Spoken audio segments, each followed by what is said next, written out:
आम बजट 2015 में दूसरी पीढ़ी के कई आर्थिक सुधारों का ऐलान किया जाएगा। दूसरी पीढ़ी के सुधारों का मतलब है कि सरकार सतत आर्थिक सुधार करती रहेगी। वित्त मंत्री ने कहा है कि बजट से पहले और बजट के बाद भी सरकार रिफॉर्म्स के मोर्चे पर कड़े कदम लेती रहेगी। वित्त मंत्री अरुण जेटली ने कहा कि देश में अभी ज्यादातर क्षेत्रों को और अधिक खुला बनाने की जरूरत है।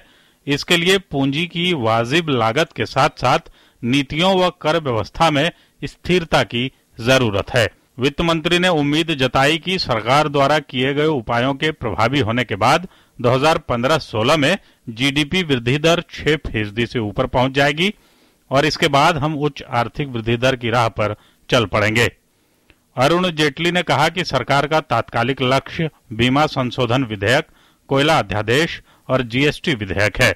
उन्होंने कहा कि इसके साथ ही सरकार अन्य बड़े खनिजों के आवंटन के लिए पक्षपात मुक्त व्यवस्था करने और भूमि अधिग्रहण कानून में कुछ बदलाव करने की सोच रही है, क्योंकि ऐसे कानून की वजह से वास्तव में विकास कार्य रुक सकते हैं। एनडीए सरकार के कदमों की तारीफ करते हुए वित्त मंत्री ने कहा है कि पिछले 6 महीनों के दौरान कई कदम उठाए गए हैं जिससे उत्साह बढ़ा है। अरुण जेटली ने कहा है कि अर्थव्यवस्था काफी नीचे चली गई थी और निराशा का भाव फैल गया था, लेकिन बीते 6 महीनों के दौरान घरेलू निवेशकों के साथ साथ विदेशी निवेशकों ने भी काफी रुचि दिखानी शुरू की है।